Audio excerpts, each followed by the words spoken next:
I woke up Mom, and she held me tightly, rocking back and forth on the edge of the bed, murmuring against my hair.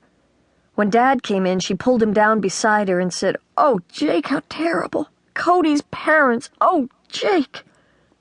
Mom seemed to forget she was angry at Dad, and for a few minutes, I could imagine that Mom and Dad loved each other just as much as they had when the house was warm and snug with the feelings that come with being a close, united family. "We have to find Cody," I mumbled. "We will," Dad said. "I contacted the police in Conroe. They had an address for the Garnett's lake house." I could picture uniformed cops knocking at Cody's door, waking him in the darkness with the news about his parents. Strangers telling him. People who wouldn't care. I sat upright, twisting to face Dad. Could we drive to Conroe? Could we break the news to Cody? "He's probably already been told," Dad said, and I groaned. Mom gave my shoulders a squeeze, but she glanced at Dad as if she was disappointed in him. "We should have been there," she said. "He's Holly's friend, Jake. He's just a boy." Dad's jaw stiffened. "Neither of you understand.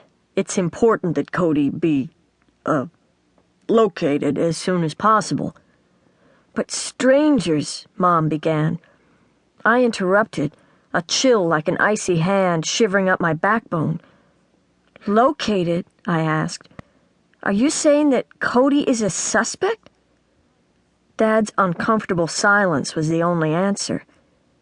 "Dad!" I shouted at him. "Cody's parents were murdered. It's going to be horrible for him when he finds out. You can't think of Cody as a suspect." Dad stared at the floor, but he said, "We have to explore every possibility." "Don't do that!" He looked up at me, surprised. "Don't do what?" "Don't sound like you're reciting from a police manual. This is Cody we're talking about." I realized that Mom had pulled her arm away from Dad's shoulders and was leaning against me as though the two of us had joined forces against him. "Holly's right," Mom said. "Cody's her friend." Dad heaved himself to his feet. "Cody will get every consideration," he said. "No one's going to accuse him of anything. As of now, we have very little to go on." "I can't believe you're saying these things about showing him consideration, then turning around and accusing him." Dad's chin stiffened again. "In most multiple homicides which involve families, especially when there's no sign of forced entry, the lone survivor is the most logical suspect. You know about the Wainstroth murders, the Colt—" I jumped to my feet, facing Dad. "This is not about old convictions. This is about Cody," I yelled. The bedside phone rang, and Dad swooped up the receiver, pressing it close to his ear. "Campbell here," he mumbled. Holding my breath, I waited, wishing I could overhear what was being said. "Okay," Dad said. "Thanks. I'll get back with you as soon as possible." Slowly he replaced the receiver and looked up at me, his eyes darker and deeper than I'd ever seen them. "That was Conroe PD," he said. His voice was husky, and he cleared his throat a couple of times before he could continue.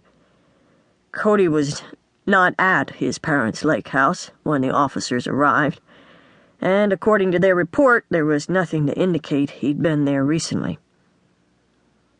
Frantically, I tried to think of a reason, but thoughts skittered in and out of my head like jagged stabs of light, disappearing before they began to make sense. Maybe the police went to the wrong house. I've been to their lake house, and it's hard to find.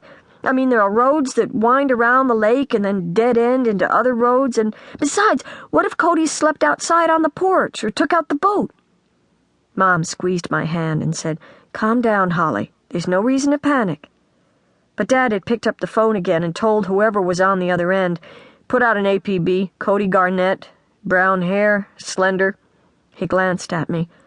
"How tall would you say Cody is, Holly?" "Dad, you can't do this," I exploded. "You're acting like Cody's a murderer." "I know how hard this is for you, Holly," Dad began. "How could you know? You're determined that Cody's to blame without even finding out what really happened." "Holly, aren't people supposed to be considered innocent until they're proven guilty? Isn't that the way it works? So why are you sending out a bulletin to pick up Cody?" "For his own good," Dad sighed. "I'm not going to try to explain while you're in this mood."